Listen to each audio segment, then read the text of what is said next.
When the body dies, the soul departs from the body. Souls are then detected by a force screen, captured and ordered by hypnotic command to return to the light. The idea of heaven and the afterlife are part of the hypnotic suggestion, a part of the treachery that makes the whole mechanism work. After the soul has been shocked and hypnotized to erase the memory of the life just lived, the soul is immediately commanded, hypnotically, to report back to Earth as though they were on a secret mission to inhabit a new body. Each soul is told that they have a special purpose for being on Earth. But of course, there is no purpose for being in a prison, at least not for the prisoner. This process is then repeated after each life over and over and over forever. Electronic monitoring points create force screens designed to detect and capture souls when they depart the body at death. Souls are brainwashed through the use of long-range thought control mechanisms to ensure Earth's population remains in a state of perpetual amnesia. The pyramid civilizations were intentionally created as part of the soul prison system on Earth. All of the pyramid civilizations of Earth were carefully contrived of layer upon layer of lies, skillfully combined with a few truths. The priest cult of the old empire combined sophisticated mathematics and space opera technology with theatrical metaphors and symbolism. All of these are complete fabrications of truth, baited with the allure of aesthetics and mystery. The intricate rituals, astronomical alignments, secret rites, massive monuments, marvelous architecture, artistically rendered hieroglyphs, and man-animal gods were designed to create an unsolvable mystery for the soul prison population on Earth. The mystery diverts attention away from the truth that souls have been captured, given amnesia, and imprisoned on a planet far, far away from their home. The truth is that every single soul on Earth came to Earth from some other planetary system. Not one person on Earth is a native inhabitant. Human beings did not evolve on Earth. The idea that human bodies evolved spontaneously from the primordial ooze of chemical interactivity in the dim mists of time is nothing more than a hypnotic lie instilled by the amnesia operation to prevent your recollection of the true origins of mankind. Factually, humanoid bodies have existed in various forms throughout the universe for trillions of years. Souls have been dumped on Earth from all over the planetary systems.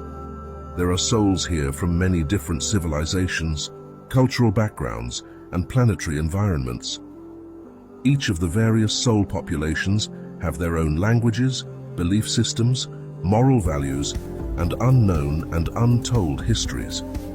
Souls on Earth have only just begun to remember small fragments of all the technologies that exist throughout the universe. Theoretically, if the amnesia mechanisms being used against Earth could be broken entirely, souls would regain all of their memory. Unfortunately, similar advances have not been seen in the humanities, as the souls of Earth continue to behave very badly toward each other.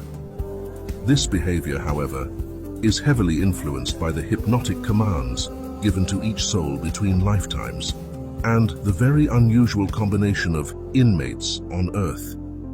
The purpose of the prison planet is to keep souls on Earth forever.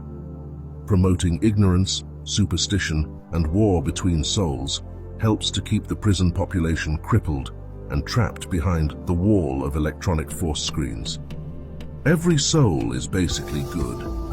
Therefore, a soul does not enjoy doing things to other souls which they themselves do not want to experience. For a soul, there is no inherent standard for what is good or bad, right or wrong, ugly or beautiful. These ideas are all based on the opinion of each individual soul. The closest concept that human beings have to describe a soul is as a god, all-knowing, all-powerful, infinite.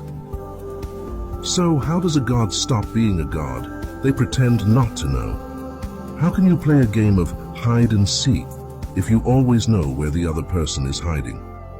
You pretend not to know where the other players are hiding, so you can go off to seek them. This is how games are created. You have forgotten that you are just pretending. In so doing, souls become entrapped and enslaved inside a maze of their own devising.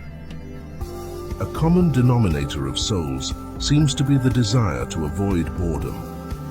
A soul only, without interaction with other souls, and the unpredictable motion, drama, and unanticipated intentions and illusions being created by other souls, is easily bored.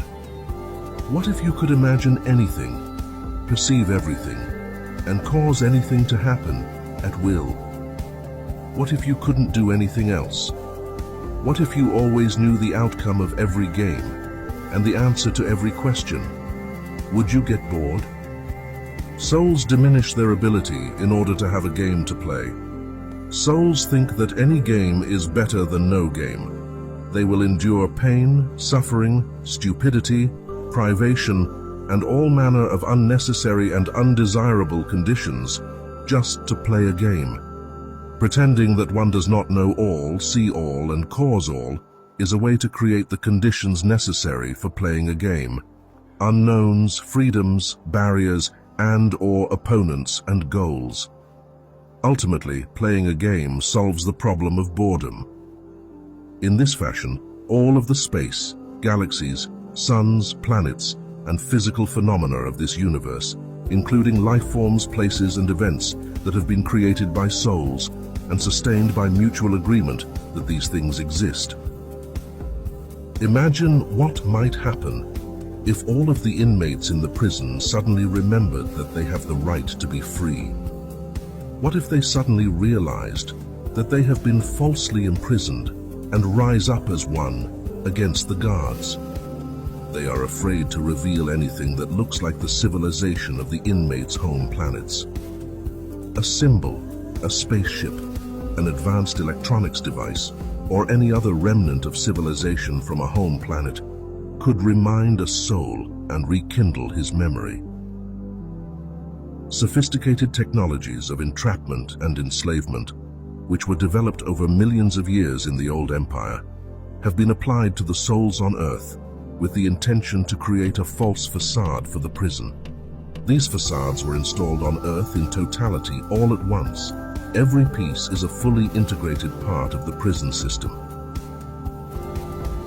The study of the spirit and the mind have been prohibited by science, which eliminates anything that is not measurable in the physical universe. Science is the religion of matter. It worships matter. The paradigm of science is that creation is all, and the creator is nothing.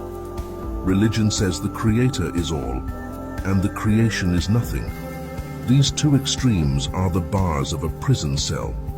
They prevent observation of all phenomenon as an interactive whole. Study of creation without knowing the soul, the source of creation, is futile. When you sail to the edge of a universe conceived by science, you fall off the end into an abyss of dark, dispassionate space and lifeless, unrelenting force. The actual history of Earth is very bizarre. It is so nonsensical that it's incredible to anyone who attempts to investigate it. A myriad of vital information is missing from it. A huge conglomeration of non sequitur relics and mythology has been arbitrarily introduced into it.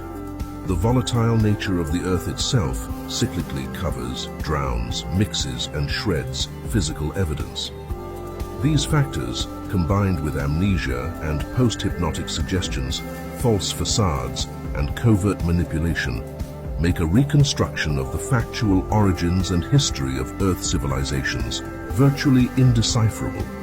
Any investigator, no matter how brilliant, is doomed to wallow in a quagmire of inconclusive assumptions, unworkable hypotheses, and perpetual mystery.